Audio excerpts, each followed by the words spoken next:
Hello, welcome. Ooh, let me get this light right. It's too bright.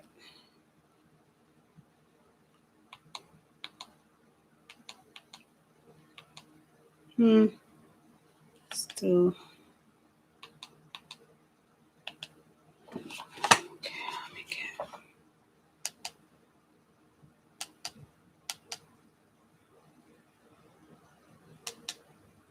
Whoa, that's bright.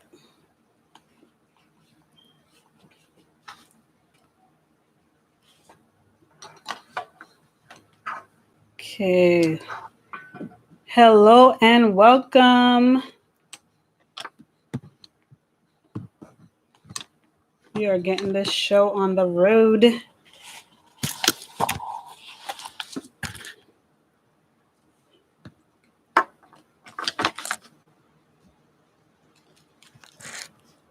Okay, we are live on Facebook and we are live on YouTube.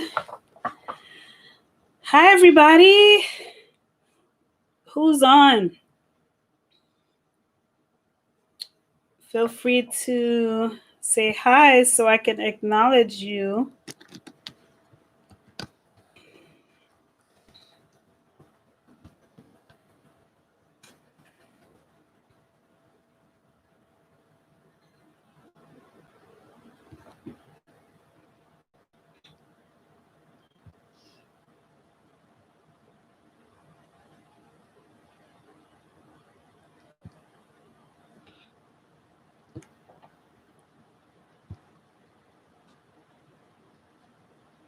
Hello. All right. We're going to get ready to start soon. Just waiting for some more of the people to come in. Trying to get this phone set up just right. I just sent a hug to everybody on YouTube. Hey, Lane. Welcome. I just sent you a hug. I just sent everyone in YouTube land a hug. Let me see if I could do that on Facebook. Because honestly, all of this social distancing has gotten to me. I'm a hugger. I know you already know that, Lane. I don't even know how to do the emojis on my phone properly. So I might not be able to send anybody in Facebook land a hug, but I think that a kiss might be a little bit creepy, so I won't send a kiss. That's creepy, I think. Thanks for the hug, Lane. Welcome, Harumi. I am sending hugs, and I'm not going to send a kiss because I figured out that might be a little bit creepy. So I am just sending a smile for you, Harumi. Thank you. Okay, let me just see if I can get my light.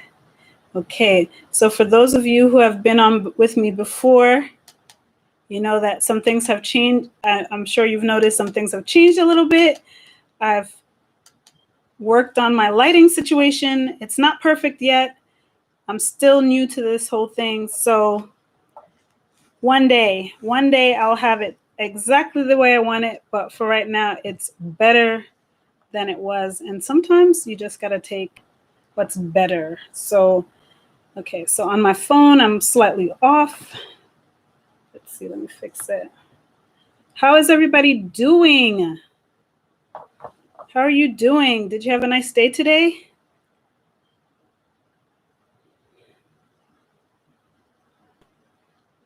As you're coming in, please feel free to go ahead, give this video a like. Definitely share it with your friends or whoever. Subscribe. If you haven't subscribed yet to this channel, please subscribe to my YouTube page. So yeah, did I cover it all? Subscribe, share, like, and please comment in the chat so that I know you're here and I can give you a shout out. Some people might be watching this in the year 2025. Thank you. Okay, Lane says, I'm well, busy day today at my sister's camping right now. Awesome. Perfect time for camping. Oh my gosh, the weather has been amazing. I love this. I love this weather. It's hot, but it's not hot, right? It's like, I don't know. It's just nice. I think it's perfect camping weather. I can't wait to go camping. Hey, Harumi. Hope you had a good day, Harumi. Did you get out? Did you enjoy some sun? Because I know you always like to go out, right? Yeah, I'm trying to think. Did I even go anywhere today? I'm trying to think. I don't even remember. What day is today? I don't even remember what day it is. Oh my gosh, I'm a mess.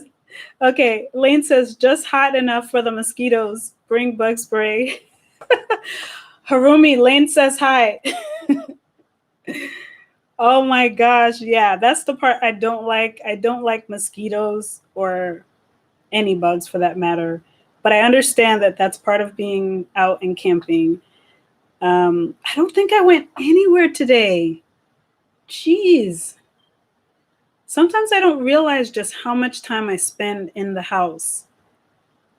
It's just crazy. I don't remember going anywhere today, but I know I went out. I had work to do outside, so I did go out yesterday.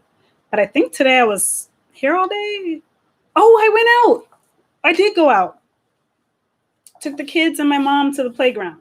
So we did go out. We got to enjoy some sun, run around a bit, dodgeball. Thanks, Lane. It's Thursday. Yes. Thank you very much. Man, the weeks are going by so quickly that I'm losing track completely. Like I can't even, I don't even know what day it is half the time. Sorry, let me plug in my laptop because it looks like it wants to go down fast.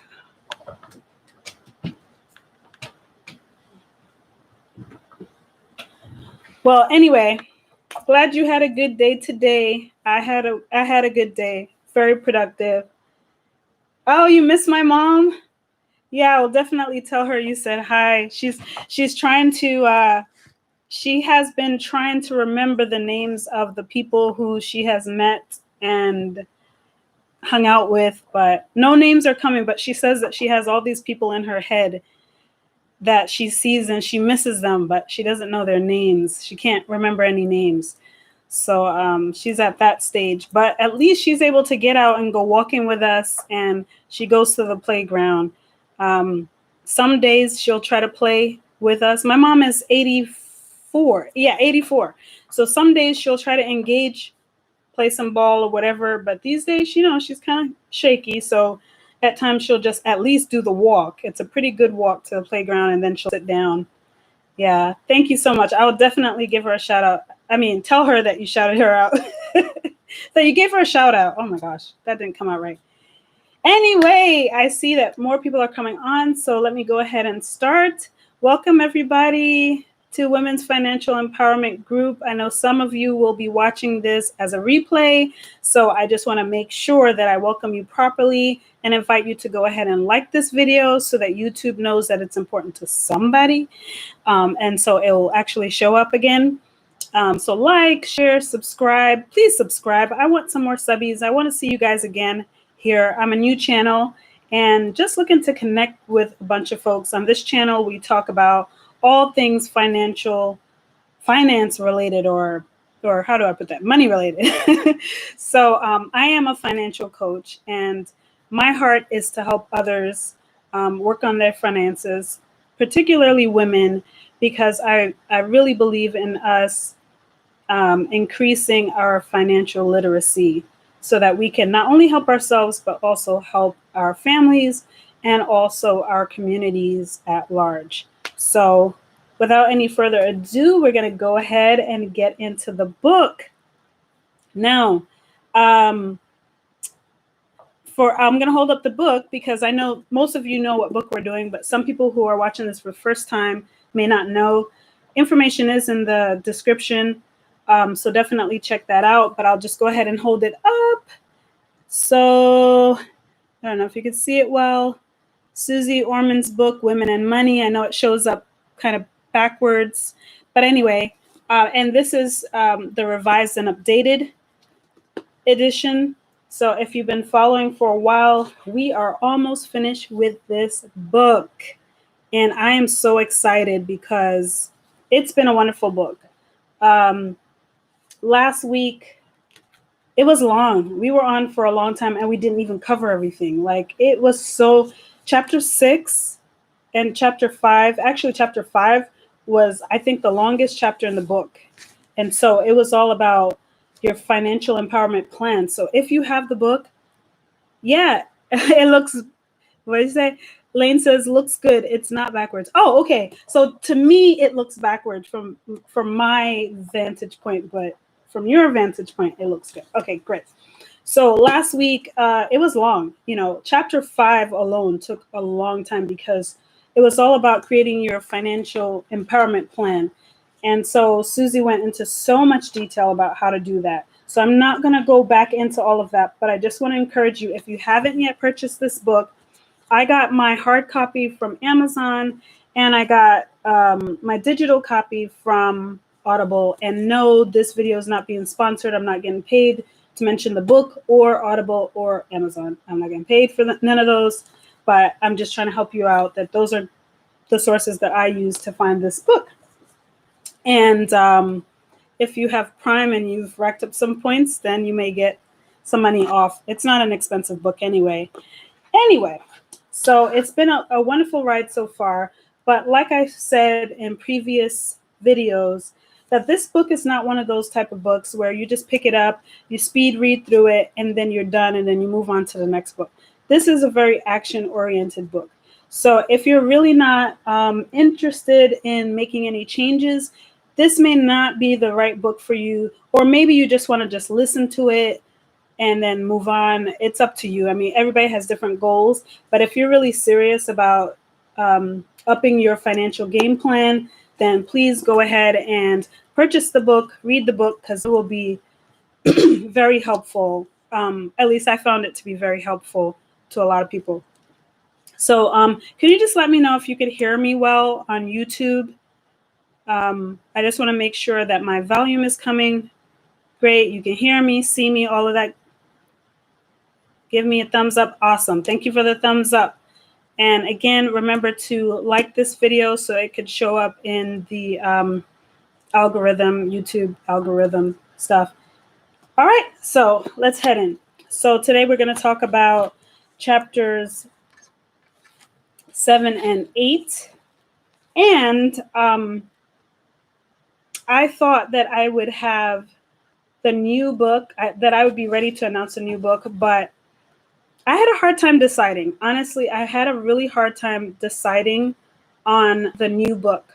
So what I'm going to do is probably by tomorrow, because I actually ordered another book. Like I read some books and then I ordered another book, which I'm sort of kind of working on something with the author.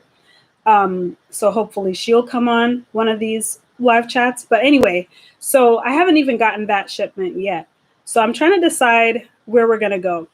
So I will announce the new book hopefully by tomorrow. So if you check back here to this channel on YouTube and also Facebook, I will announce the new book. So and my goal is to announce it by tomorrow. I'm not going to guarantee tonight, but hopefully by tomorrow, because there's so many great books out there, and and I have a few of them, and it's just so hard to decide which one is the best. But I'll try not to pick anything too long, because I'd like us to be able to go through books that we can do in like a month or less. Does that make sense? Okay, awesome. All right. Chapter 7. Okay, the title of this chapter is, it's a bonus section, by the way, Investing on Your Own. Okay, investing. I just said a dirty word. It is not a dirty word. I'm I'm joking around, obviously, but a lot of people are scared. A lot of people are worried when it comes to that word investing. They don't really understand what it means.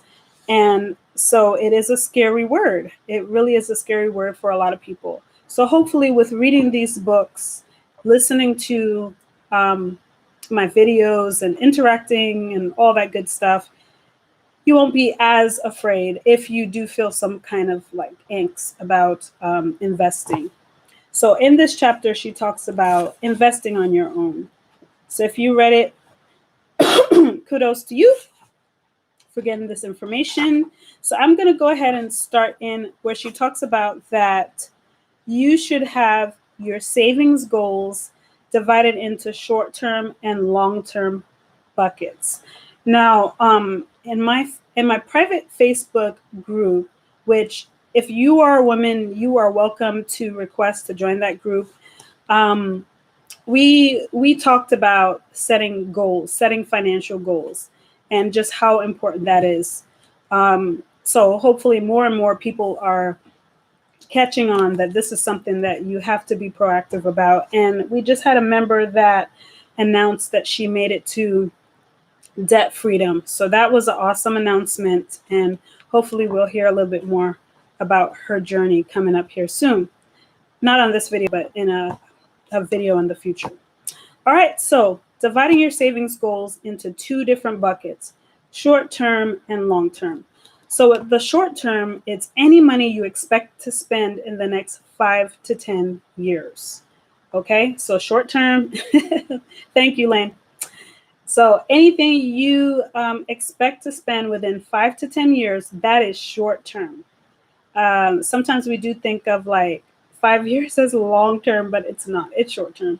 And if you're my age, you realize that that 5 years comes so fast, right? So, I mean, yeah. So 5 to 10 years, excuse me, that is short term. Oh my gosh. All right. So she says that long term is any money you expect to leave untouched for 10 years or more. So if you haven't started to make goals for yourself, financial goals, I definitely encourage it. If you are a woman and watching this, feel free to join my Facebook group. We will talk more in depth about setting goals. All right. So here she says, short-term goal, focus on safety over returns. Okay. Safety, meaning keeping your money safe, keeping it so that you can access it.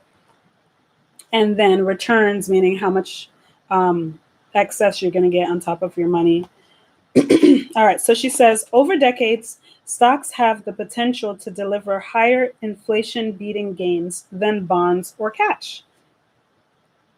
But as anyone who was investing during the financial crisis doesn't need to be told, stocks can also lose value, a lot of value from time to time. And those of us who are active in the market, we see that. And I wouldn't suggest checking your portfolio every single day. I think you'd drive yourself absolutely crazy. Anyway, moving right on. So she says, if you want to use money within 5 or 10 years, investing in stocks is too risky. And that's pretty obvious for obvious reasons, right? If the prices of stocks can go up and down, and there's a possibility of you losing your money, but you need that money right away, then it makes sense that you wouldn't put it in something where there's a risk for that it's not going to be there, right? So stocks are great, but she doesn't recommend it for your short-term goals. And I just want to just give a disclaimer that whatever I say here, I'm either quoting her book, or I'm like restating it, or sharing my own anecdotes or what have you. But I don't want you to misconstrue that what I'm saying is telling you that you should do. I'm not telling you what to do with your money. That's what I'm trying to say. I'm not telling you what to do with your money. It's your money. seek out the right help in deciding what you should do with your money. But we're just here to learn. And, if you want to come in as a client of mine, that's a different situation altogether. But right now, I'm just focusing on what it says in the book and my own experiences and other people's experiences. Okay, so for short-term investment goals, your priority needs to be that what you save, which is called your principal, will always be safe. Okay, so you want to make sure that your money is there when you need it. So let me stop for a second. Put a comment, thumbs up, emoji, whatever you want to put, if you have any financial goals so far, any type of financial goals.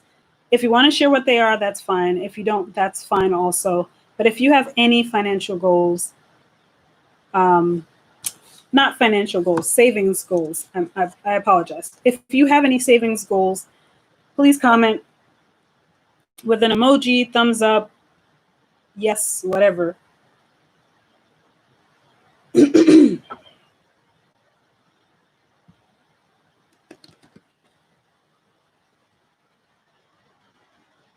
Okay, I saw a thumbs up on Facebook.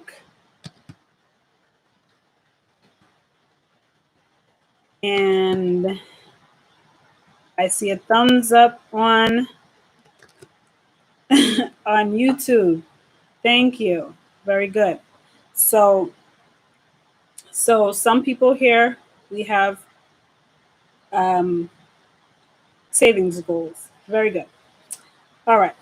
Now, she says that for your short-term savings goals, these are some things you want to put your money in.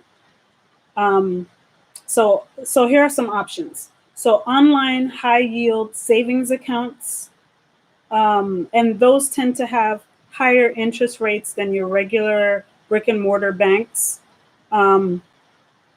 It says that at the time that she was writing this, that the rates were between 1.5% to 2%.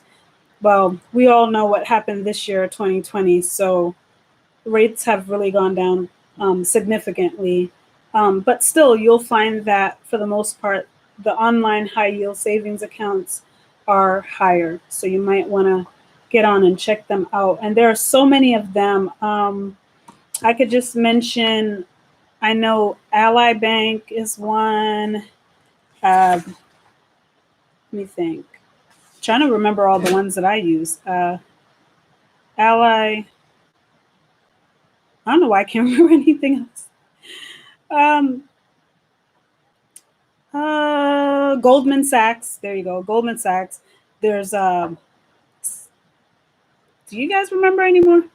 I can't think of any more right now. But there's a whole bunch. There are a whole bunch. So if you're curious about this, if this sounds like it could be right for you, definitely do a Google search to find online savings accounts. So the premise behind the online savings accounts is that you get a higher return because their overhead costs are much lower than when you go into a brick and mortar bank. They have to pay for light, they have to pay for gas, they have to pay for everybody to be there, all that stuff. And so that's different than with an online account. All right, the next one is, so I covered online high yield savings account as a good short-term savings goal place to put your money. Another one, a short-term bond ETF or fund. So I'll just read a little bit more about this. There are ETFs and funds that invest in bonds that typically mature in just a few years. The interest you will earn is usually more than you can earn with an online high-yield savings account. So that's good to know. We'll talk later on about allocation. Allocation meaning like how much of your money is going where. We'll talk about that more later on. So the second recommendation, a short-term bond ETF or fund. The next one is, so now let's talk about long-term goal, a long-term goal. But I just want to say one thing. Okay, so you notice how she says online high yield savings accounts, and she also says short-term bond ETF or fund. Notice how she doesn't say your local bank. Does anybody know why no one is recommending that for your short-term savings goal you go to your local bank?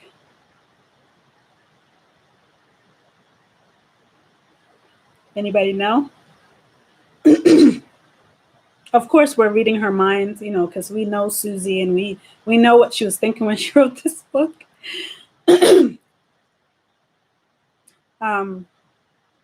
Exactly. Lane says low return rate. Yes, super low, like really low. So your money is basically just sitting there. And you might get a penny here, a penny there, but come on. If you really want to do something, get something done, a penny here and there, well, it's something, but it's really not much. So, yeah, I personally do not recommend that if you have a goal. If you just want an extended wallet, local bank might work well for you. But that's just my opinion. All right, now we're going to jump right into long-term goals. So she says invest in stocks. That's her recommendation. She says when your goal is at least 10 years away, I want you to consider investing in stocks. I highly recommend you stick to low-cost ETFs that aim to track an index or to index mutual funds. Okay? The key thing here is low costs. And I discussed this in my Facebook group before, that we need to be aware of the costs involved of whatever plan or whatever account that we're opening. We need to think about the costs, because at the end of the day, if your fee is okay, so say you buy something, right? And your fee is $5. At the end of the day, you're paying more than someone whose fee is, say, $2, right? So that's the same thing when you invest in something and then the maintenance costs are high. At the end, you're getting less of your money. So it's important for you to ask that question. Ask the questions, read the literature to find out what the fees are, so you know what the percentage is that you're going to pay. Because at the end, when you want your money, you want to get as much of your money back as possible. Yes, most of the time you have to pay something, but you want to pay as minimal amount as possible. So I just wanted to throw that in there so that you're aware that we all need to be aware of the fees. Okay. And so what she says is she's not a big fan of owning funds that are run by managers who decide which stocks and bonds to buy and sell. And the reason being because she says that they haven't been really good at tracking the market anyway. And your fees tend to be super high. So here's an example. She says, I think you're better off sticking with an ETF or fund that tracks an index, maybe charge annual fees called the expense ratio of less than 0.20%. That's incredibly cheap. But I want you to know that there are some accounts out there, especially the ones that are actively managed, where you're paying close to 2% or more just for having your money in that account. So again, beware of the fees. The fees matter because if the fee is high, the higher the fee, the less money you are actually getting. Okay? So you're telling them, hey, I'm paying you this money to hold on to my money. Okay? So just keep that in mind. So now she talks about portfolios. So we're going to just skim that section a little bit. So If you've read this before and you have something to contribute, please feel free to comment in the chat, whether you're on Facebook or whether you're on YouTube. Feel free to chime in whenever, and I'll just read your comments. Okay, so she says, as I explained in the retirement section, you can build a diversified portfolio with just 2 or 3 ETFs or index mutual funds.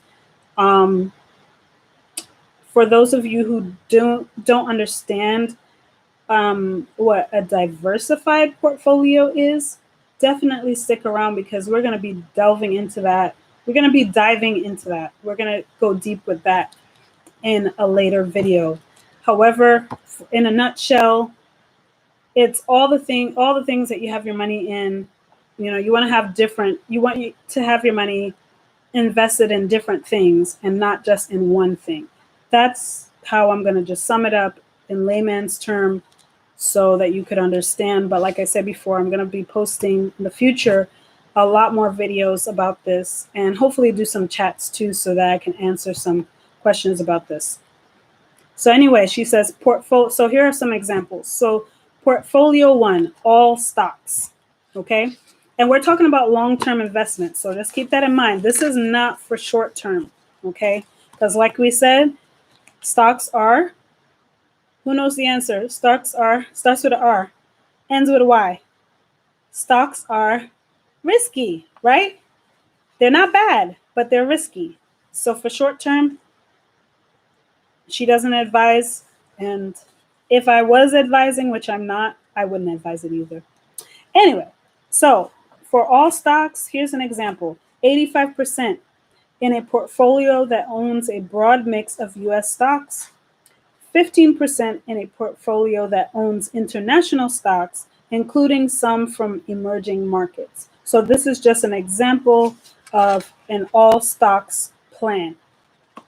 Everybody's plan is different based on whatever their goals are. So she says for a long-term goal, you can invest everything in stocks, okay? But only if you pass my bear market gut check. What will you do when your portfolio declines 30% or more? Yeah, sorry, you did hear that correctly. If your portfolio goes down, what will you do? This kind of reminds me of like, I don't know if you're all old enough to have been here or been investing in 2001 when we had the 2001. Oh my gosh, not 2001. In 2000, is it 2008? Yeah, 2008 when we had that stock market crash. It was horrible. It was horrible. And if you were old enough to be investing, or if you were investing, it doesn't have to do with age necessarily, but I know that I do have some younger viewers. It was devastating. I mean, people were committing suicide. It was awful. It was awful. I'm not going to get into all the gory details, but it was really bad. So the one thing that you need to know if you're going to invest in the stock market, that anything could happen, that you could lose your money. But the key thing is to stick in there for the long term. I was investing in 2008. I lost a whop of money, but this is what I did. And I'm not telling you you should do this, but I did this because I like my sanity. I did not look. I know it sounds ridiculous, but I did not look. And the reason why I did not look is because I don't want to be an emotional investor, because when you invest with your emotions, there's no win there. There was really no win. So I didn't want to get emotional, right? I didn't look right away. I shouldn't say I didn't look. I didn't look right away. I didn't like get crazy and look at, oh my gosh, my money, where is it? What's happening? I didn't want to be there. I didn't want to be in that headspace. So I didn't obsess over it. I just tried to focus on the current situation, my job situation, what have you, and moved on. And I didn't withdraw my money. I did not withdraw my money. I lost a lot of money, but I did not withdraw what was left. I let it ride. And when it went up, it went up. And if you are new to this whole investing thing, I could tell you that the stock market, that's how it goes. It goes up and down, up and down. So when it goes down, that's called a bear market. So you can write that down and keep that in the back of your mind, because that's definitely something you're going to hear about again. Right now, we're experiencing a bear market, even though like a lot of things have come up, and I don't know, it's kind of weird because everything tanked, right, with the whole COVID-19 thing. And then all of a sudden, things just started going up. And a lot of people in the financial sector talked about there being a possible bear market soon. And even in my group, one of the books that we read talked about that. And I talked about that. And so when it came, we weren't shook. The people who are in the financial industry, we weren't like shocked because we knew it was coming at some point, but nobody could say exactly when it was coming. So right now we're in a bear market, even though a lot of stocks have gone up and continue to go up, but things are still going down, and some things have just been written off, But that's just how it goes. So what she says, so her bear market gut check, what will you do? If you what will you do when there's a bear market? Because there's going to be a bear market. There's always a bear market. But just know that it definitely comes back up at some point. Okay, so she says, if you don't panic and just keep investing over the long term, you're going to be fine. Okay, and I could tell you in my case, that was the situation. I wasn't wealthy by any stretch of the imagination, but I believed in investing and I kept up with it, and I reaped the benefits by being able to buy my first home. So, yeah. Got to stick in there. Got to be in it to win it, they say. All right. So she says, but please don't pretend you will be calm or think there is some rule that says you must have the stomach to stay calm in a bear market. Stand in your truth. If you know bear market losses will make you too antsy, you need to own some bonds or cash. All right, so we're gonna look at the second example here, portfolio 2. So I'm not trying to read the whole book, so I'm skipping around, just skimming a little bit, because hopefully you've already read this. And like I said, share if you have read it. If you haven't, I'm just kind of giving you some little teasers so that when you read it, you'll see more information yourself. So portfolio 2, stocks and a few bonds to sleep easier at night. So this is a more safe way of investing. So she says, bonds or cash are like a life preserver during bear markets, but they also deliver only low returns. So the challenge is to find the right mix of stocks and bonds or cash that align with your comfort level.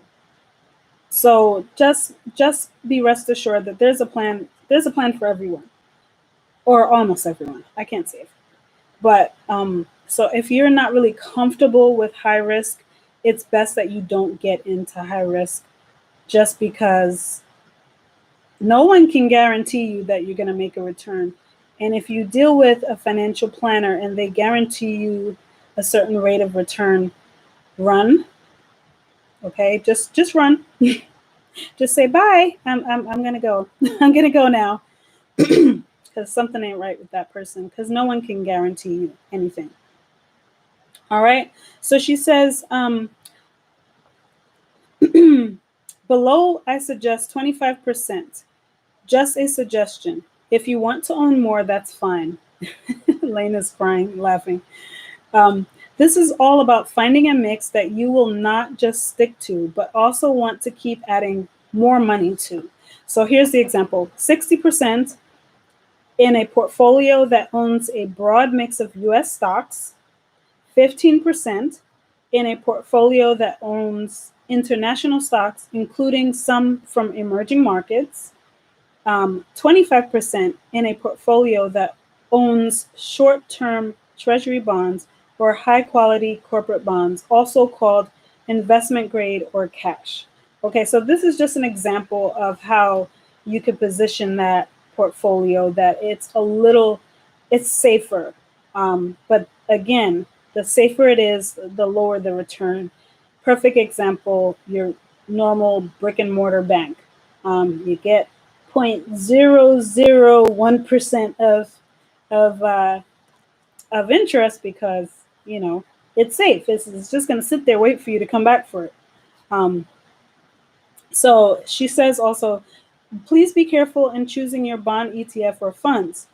As I write this in mid 2018, my recommendation is to stick with short term bond funds.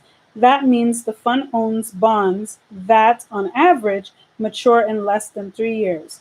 With interest rates still relatively low but beginning to rise, you do not want to own intermediate term or long term bonds. The longer the bonds have until they mature, the more negatively they react when rates are rising. In other words, you don't want your money tied to a low rate when rates are climbing, okay? Because your rate is locked in. So yeah, that would be messed up if you're stuck at like 1% and the rates are rising and you're just like stuck there. So that makes sense. So she says at some point it will be okay to invest in longer term bonds, but for now, stick with short term bonds. All right, and she gives an example here of a special investing for college through a 529 savings plan. I'm not going to get into that, but it's in the book. When you get the book, or if you have the book and haven't gotten to that page yet, it's on page 187. If you have college students or younger children who you are planning to send to college, or they want to go to college, a 529 savings plan may be right for you, but you definitely want to get the information needed to make that decision. All right, now listen to this part. Pay attention to taxes, okay? Hold on one second. I think my phone is about to fall. Okay. You doing all right over there in Facebook land? All right. We doing okay, YouTube? Okay. All right. So she says, pay attention to taxes. Taxes. Now that's a dirty word. A regular account at an online brokerage, not an IRA, is called a taxable account. Okay. Unlike with your 401k or IRA, you may owe tax while your money is invested and when you sell your shares. There are a few ways to minimize your tax bill. So here are some ways that she mentioned. Stick with index ETFs and funds. Hold on to and the other suggestion is hold on to an investment with a gain for at least 1 year. Because when you do that, I'm going to read what she says instead of commenting my own comments here. But she says, when you eventually sell shares and you have made money, you will owe tax on the gain.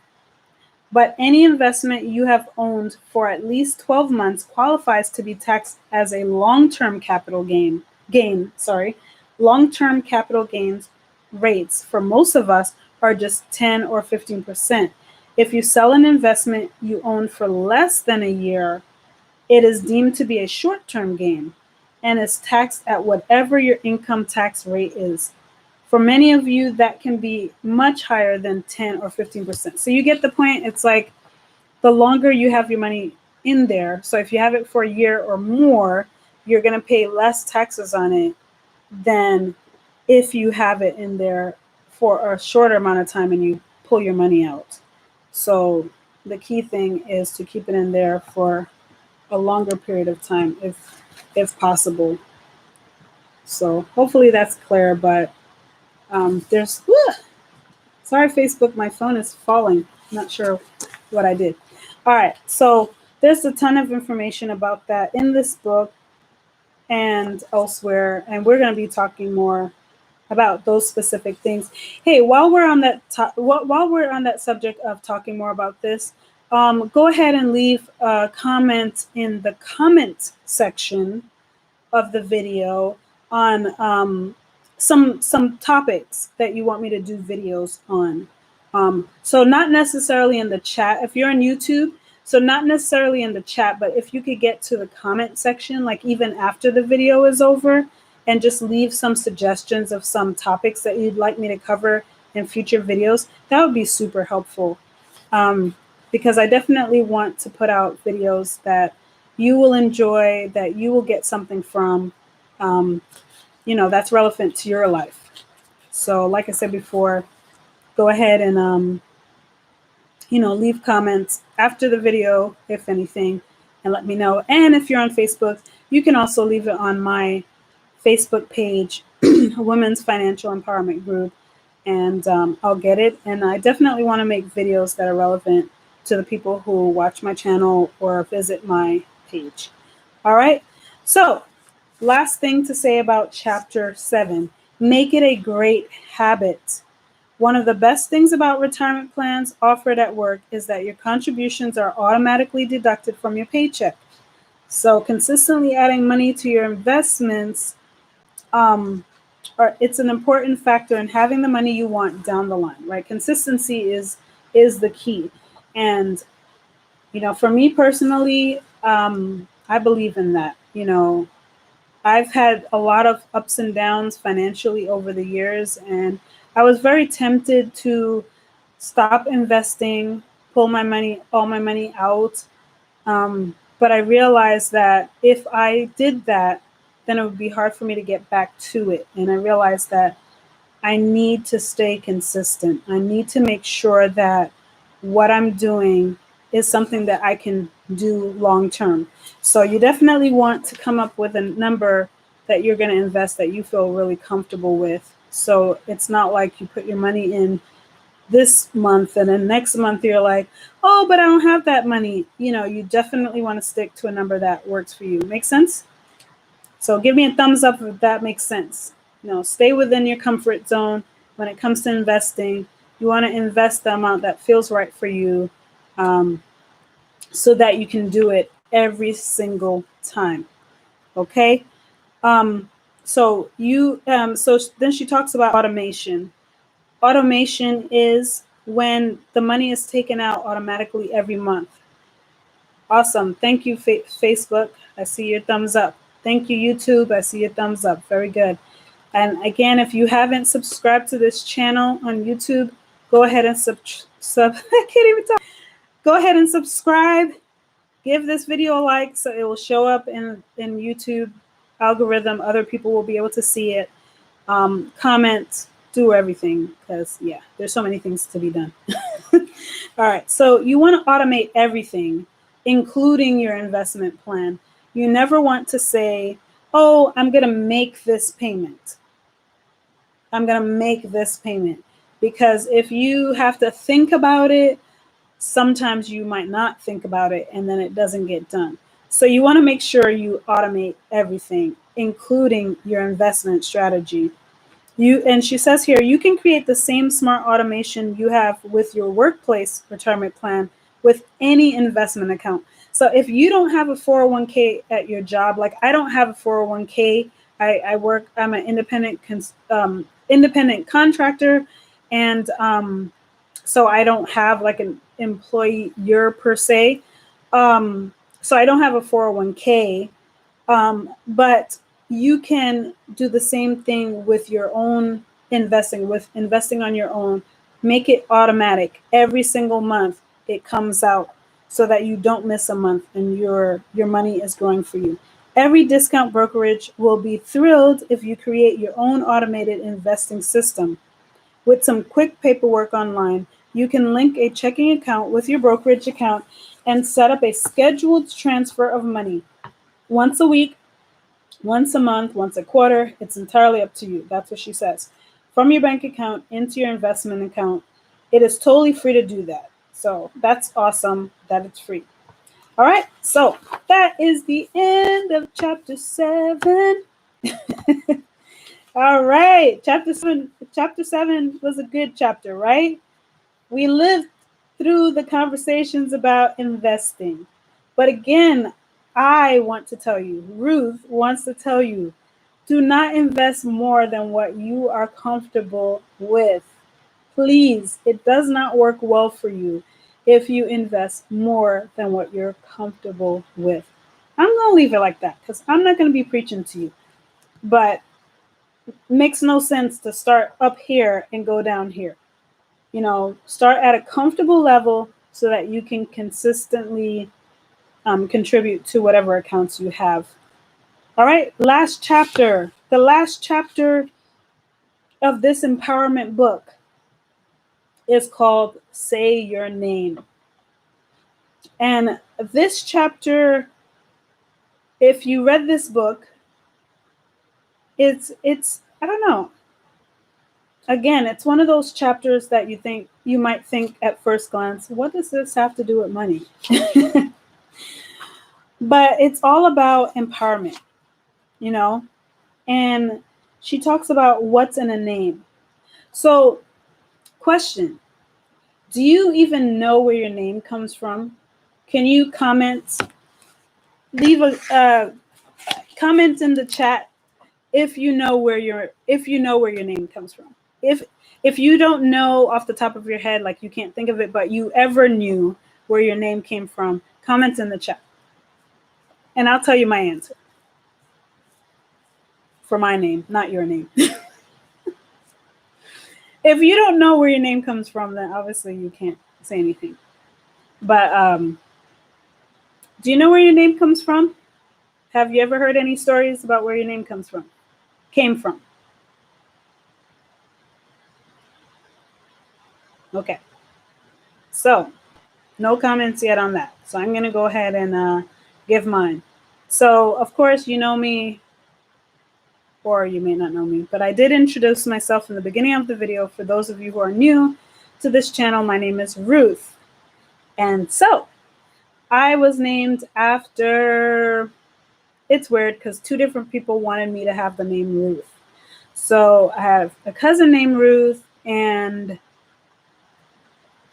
I think one of my brothers wanted me to be named Ruth for some obscure reason. I have no idea.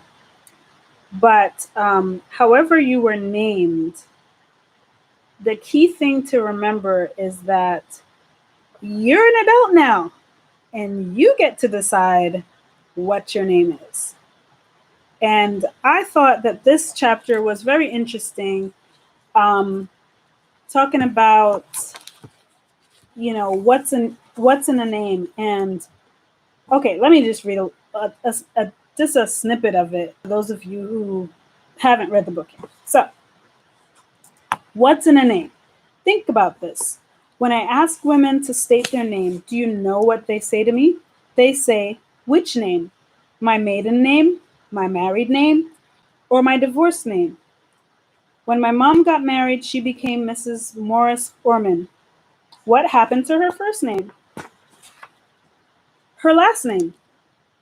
Let me pause for a second. Lane says, my granny's name is Elaine. My mom hates that name, but wanted to name me after her. So she cut the first E off, and here I am. Awesome. Your mom is very creative. Thank you for adding that. Lane instead of Elaine. Okay, I had a cousin named Elaine, actually. Okay, back to this. So, she asked those questions, like what happened to her name? They were gone forever within a few vows. My dad never had to think about whether he would keep his birth name or change it to his wife's last name or do a hyphenated combination of both. Men never have to think about that, but even today it is still a question that gets put to every woman, young or old, who is about to marry or remarry. Are you going to change your name? It's hard not to see the persistence of this tradition as an unspoken agreement in our society that a woman's name is not as important as a man's. I didn't write this book. I'm just reading it. As for me, I never thought my name would matter. I was born Susan Lynn Orman, but to my family and friends, I was always Susie. I thought Susie was a plain name that didn't match that didn't match my adventurous spirit. I wanted to be different from everyone else. So anyway, I'm cutting this short. So you know what she did? She changed it from, so she didn't want to be called Susie anymore. I mean, well, actually, she's still called Susie. But instead of instead of spelling her name the traditional Susie, she changed the spelling to Suze. So she says, when I was in college, I came up with a plan to change the spelling of my name. Thought it was cool and different. And best of all, my mom would never know about it. But of course, now her mother knows because her books are everywhere. So yeah, that plan didn't quite work out. Yeah. But the fact is, she got to choose what her name was, and in essence, got to change her story. She got to decide what her story meant. Um, for she says, you may be wondering, hey, nice story, Susie, but what does this have to do with women and money? Why is the final chapter of this book called Say Your Name? So here's the explanation. I believe that there is something incredibly powerful in the act of saying your name. I might even go as far as to say that it is the symbolic key to unlocking your powerful self. I believe that it is not until you can say your name with pride, incredible pride for who you are and all that your name represents, that you will ever be the powerful woman I want you to be. And I don't want you to wait until you are 94 years of age to do so. Now is the time to say your name. So here's an exercise, and then we will wrap it up. That will be it for this book and this chat. So here's an activity that she recommended doing. What name do you want to announce to the world as yours? Your birth name, your married name, you decide. But it must be your full name, not just your first name. Next, I want you to practice this. I want you to practice something that you may never have done in your life. First, stand before a mirror. I want you to look into the mirror, and as you look at yourself, say your name, your full name. Watch your face as you say it. Listen to your voice as you say it. I want you to be aware of your body as you say it. And she says, go on, try it. You know what? I tried this activity because your name is important. My name is important. So I'll just share this quick story. When I was a little girl, I didn't like my name. I was ashamed of my name. I thought my name was just awful. And I thought I'd want to change my name when I became an adult. Why? Because people used to make fun of my name. Should I even tell you what they used to say? I don't know. I guess I could. I'm like so grown now, so it doesn't really bother me. But at that time, being a little child, growing up, I really hated it. Like, they would mispronounce it, first of all. So it wasn't Ruth with a TH at the end. It was Ruth. To my American friends, it was Ruth. And then to my Caribbean friends, because my family is predominantly Jamaican, they would say root. So root, roof, neither of those were very appealing. And I hated it so much because people used to taunt me about my name. And I wanted to change it so bad. And I remember when I actually got to a certain age and I looked up my name and I found out what it meant. It meant loyal, friend. And I tell you, that really empowered me.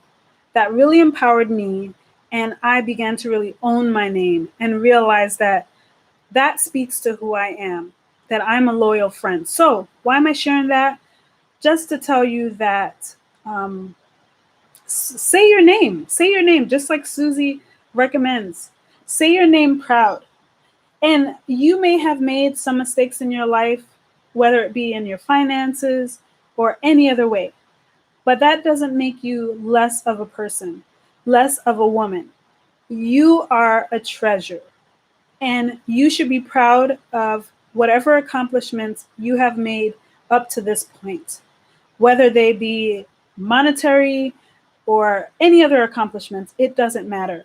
Be proud of what you have accomplished. Be proud that you're even here listening to a talk about money and women's financial empowerment. Be proud of yourself for who you are. Say your name. Look at yourself in the mirror. Tell yourself that you're going to make those changes that you set out to make. Be proud of yourself for the baby steps, the little things that you've accomplished along the way. And just know that if you continue to talk to yourself that way, if you continue to be proud of who you are and stand up tall, whether you're a mom or a wife or both, or you're a best friend to someone, a granddaughter, whatever you are, whoever you are, whatever your roles are, the fact is that you are you, and there's no one else like you. Be proud of yourself and just know that you are important, you are special, you are wonderful just the way you are. And you get to decide what your life is going to be about, and you get to decide the importance and the worth of your name. So don't sell yourself short. Own yourself, own your name. Own your name. And I want this to be the start. I would like this to be the start of your journey to become, I would say financially independent, but that's not everybody's goal. But let this be the start of achieving your financial goals. Okay, so I'm going to end with that and just remind you again, if you haven't subscribed to my channel, please, please, please subscribe, because I'm new and I need some subscribers, or else I'll kind of like fade away, like I'll just fade away into the dark. So please subscribe, share this video, thumbs up, do all that stuff. Look at my links below and just keep following me, because I have a lot of things in the works. Thank you so much for being on this. I just love you guys. Honestly, it's just so, you empower me. And so I want to empower you too. And let's empower each other, because we need each other to be better. Okay? So that being said, thank you so much for watching. I hope you have a good night. Enjoy this wonderful weather, and hope to see you soon. And remember, I will be posting about the next book, and definitely share with me your recommendations about videos or even books that you want us to do. And I'll be sure to stack them up with all the suggestions and pull them out. I love you too. Thank you for the hearts. Thank you for the hearts. You guys are the best. And I look forward to interacting with you again. Have a wonderful, wonderful night. God bless.